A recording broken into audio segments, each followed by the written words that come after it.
You told me you were going to get your neighbor over there, or I'm sending the police. Do you want the police to go? Then you'd rather have the police go. Okay, that's fine. I will not take a call from you after this ever again. If Colin's not here by 10 o'clock, I'm dead to you. Do you understand me? Do you understand me? Do you understand me? Do you understand me? Yes or no? I need a yes or no. Yes or no? Do you understand me? Okay. You don't understand.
And on your little thing, you want a copy of the pink piece of paper that shows it?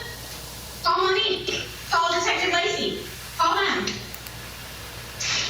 So are you returning home or no? No.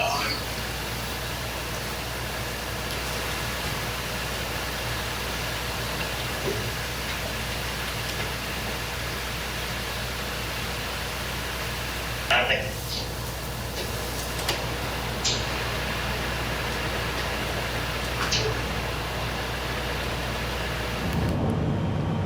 Okay, for the next couple minutes, again, they are watching. We are just listening because of the configuration of the camera. So there's 2 minutes of silence here. Michael Schaefer, it seems like there's another example of this is the day before the murder or the killing. This kid was having some major problems, and sadly, this is how it ended. You know, what are your thoughts? You said it earlier. That should the defense be zoning more in a mental health defense, even if they lose it? You know, post-conviction, he might be in a better spot. You know, I said that, and as I said it, I thought to myself, those cases, those defenses never, ever have any chance of success. I've been on Court TV multiple times saying, look, juries basically nullify the law whenever you say legal insanity. At the end of the day, they've got to take their client at his word. He said that, she fell on a knife. That seems very outlandishly, abnormally unrealistic. But at the end of the day, he does have the situation with the mom. He does have the situation with the dad. He does have the situation with being Baker acted. He did tell multiple authorities, I don't want to go back to the house. It's not going to end well. He has a colorable argument that she maybe attacked him. I don't believe it, but he has a colorable argument that she had attacked him. She had abused him before. Maybe that's the way they're going. If I was a fly on the wall in that room when they were making the decision, Ted, the conversation probably went like this: what do we got to lose? This is what he's saying. He believes it. We can't tell him to lie and say that he did it intentionally when he's telling us that he did it to defend himself. Maybe even in his own mind he was defending himself. Maybe we can get him a lesser charge. Maybe we can get it down to manslaughter. Who knows? That's probably how the conversation went. I feel silly I even said that earlier, because at the end of the day, those cases, if I was still taking cases like this, I would tell my client, look, I can't even take your case because of the insanity plea. It's the defense. It's not going to work. So who knows? This is a very difficult case for the defense. It is, but arguably there's been some domestic violence. I think that mother has had her own issues towards him, and so the self-defense claim, I think potentially, is he going to have to testify if he really wants to put that claim forth, Michael? Absolutely, 1,000%, no questions asked. He has to testify. No question, he has to testify. I always say, listen, if you're on trial for murder, you don't have to you can't just make everybody else walk the plank. You have to walk the plank. Jurors know that. They're instructed not to put it against you, but jurors are human beings. If you don't testify, if they're going to put it against you, he needs to testify. Yep. All right. We are out of time. Stay with us, though. We have more of the deadly son murder trial for Collin Griffith in Florida. Stay with us. Court TV Live. Become debt-free.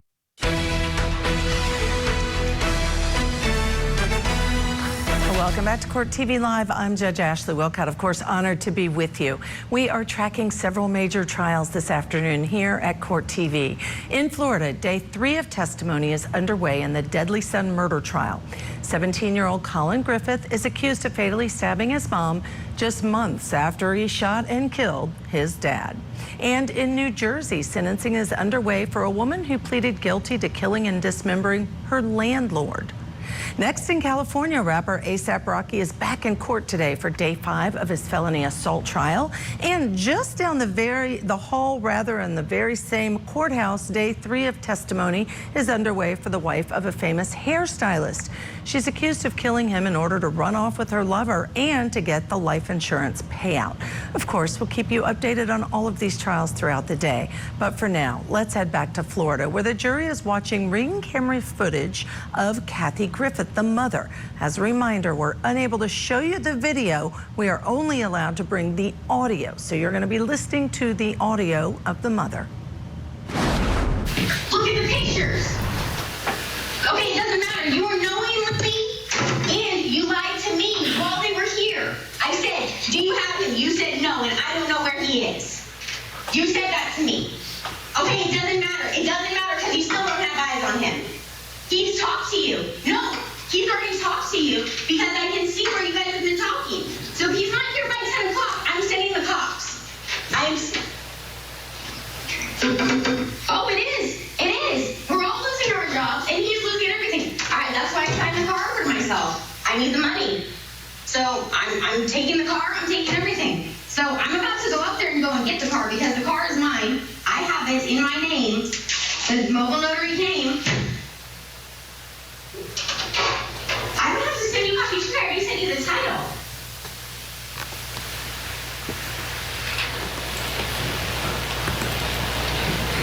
I already sent you a picture of the title, and you already saw what it looked like, so I'm not going to sit here. Okay, then you need to go back through the pictures, because you also said you don't have the pink picture that shows it. You also said that you don't show the call records and that you believe Collin, even though he's there at your house. So you're illegally the law. I'm going to tell him to leave your house, and then he has to go back home. Is that correct? No, I'm asking you a specific question. Have you told him he needs to go back to his house? No. Did you tell him he needs to be back home to this house by 10 a.m.? And he needs to vacate your house and he does not have permission to be at your home? No. That's what I told him. Okay. Okay, and that's not what he did. He called me and he said,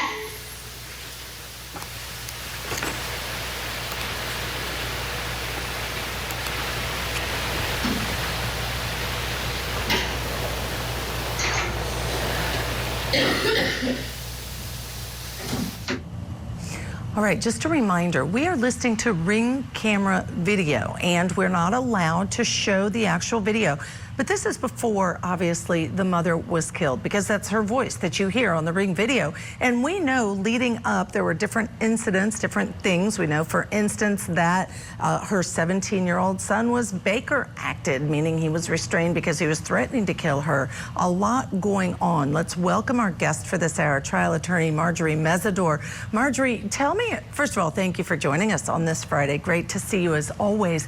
Tell me what you think as we're listening to this. I mean, there was a lot going on in the home before he did kill his mother.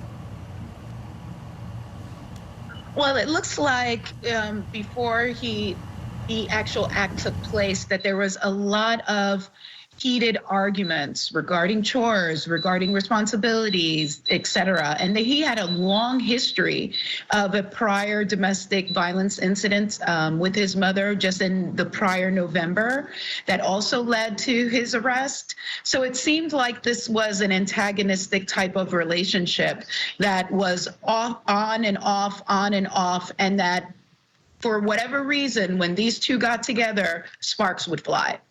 Yeah, they did fly. That's a really good description of it. Of course, he says that he killed her in self-defense. The state says it was not self-defense. You killed your mother. We're going to see what the jury decides. Let's go back in right now for more of the ring video that we're able to listen to. He blocked me, and he's completely removed himself from his Apple ID so that he cannot be tracked. So, right on that.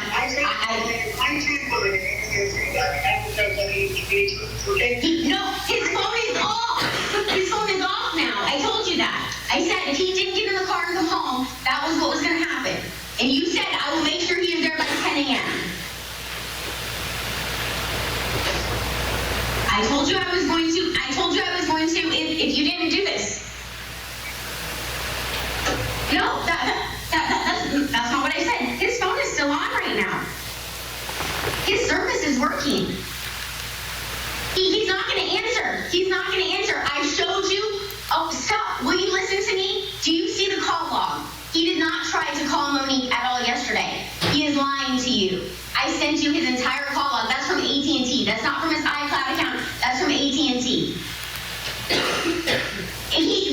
That's not what the court order said. It said he specifically has to leave a voicemail. But it doesn't matter because if he doesn't, that's fine. But I'm telling you right now, I have held everybody off. I said it's a private family matter. I'm sure he'll be back home. And everybody said, we'll give him 24 hours. That is until 10 o'clock today, Mom. That's why I said he had until 10 a.m. today. Mom, it doesn't matter. They gave me until 10 a.m. The police.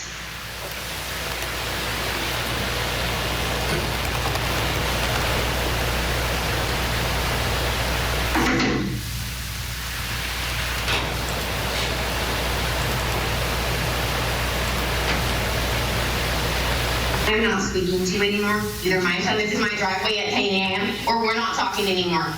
Okay, that's fine. You don't want to talk to me? That's fine. Goodbye.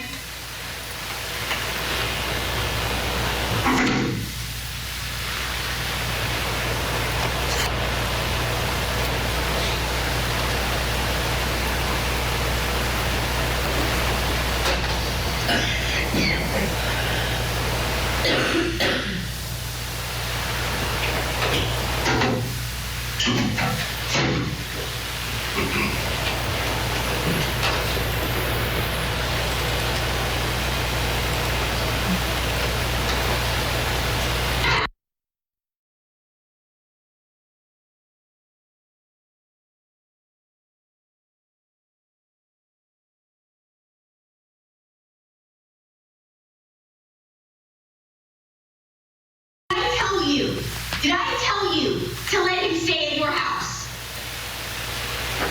Did I tell you to let him stay at your house? Have I or have I not told you multiple times in the past that he is never to stay at your house ever again? Not without my consent. And I have not consented. Do you hear me? Ask Collin. Answer to me. Answer me. Do you understand that you do not have my consent to have Collin? Do you understand that? No, answer my question. Do you understand? No, I didn't. I never threw him out, and it's on the ring camera. Never threw him out. Never threw him out.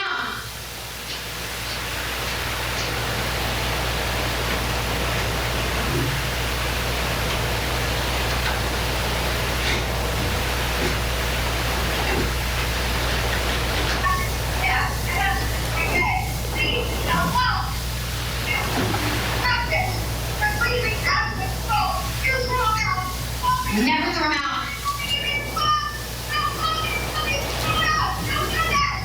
I didn't.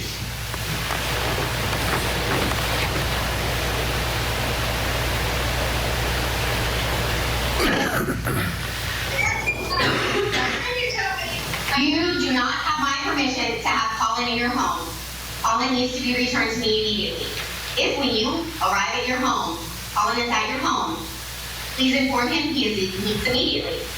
If neither of those things happen, and I find out that he is still in your custody, I am standing in front of my ring camera having this conversation with you on speakerphone. I expect Collin to be here back at my house. And if he's not back by 10 a.m., I'm going to take it if you are holding him hostage and not giving him back to me. Thank you. I hope you have a great day. Goodbye.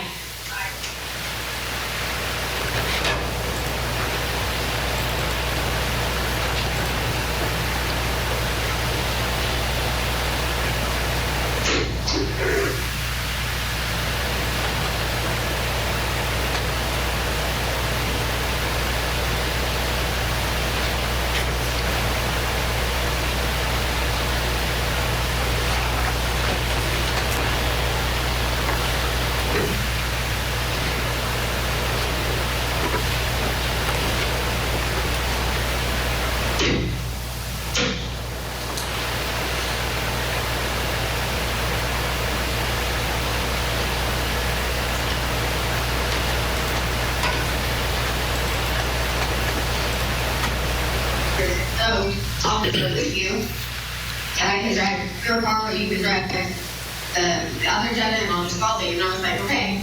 So his aunt lives there. I tried to go in, looked, it's not, his car isn't there. So I don't know where he parked it, where he put it. I don't know, because I sent a text that said, hey, I'm selling your car. He decided to drive off with it. That was stupid, because I'm signing this over to them, and they said that they'll just report it stolen. So if he's caught, excuse me. So also, in order for him to have a driver's license, I have to give my consent.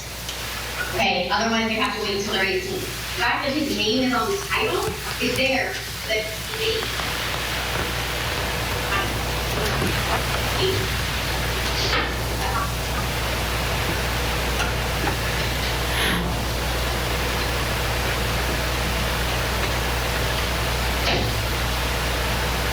come on, Cass. Come on, Cass.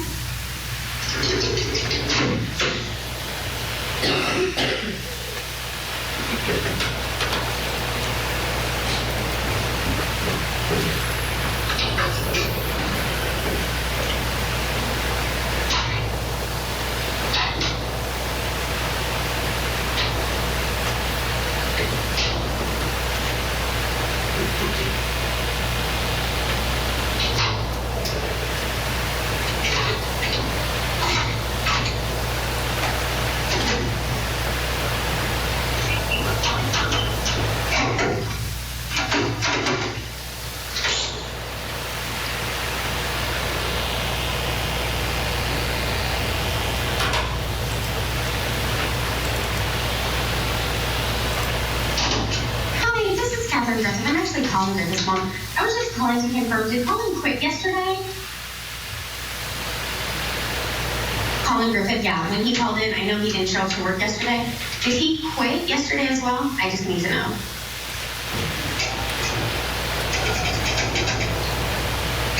Is there a way you can find out for me? This is his mom, because he hasn't come home. So we're trying to find him. Yeah. Yeah, I talked. That Brett, he's talked to me. If he's not gonna call me back, then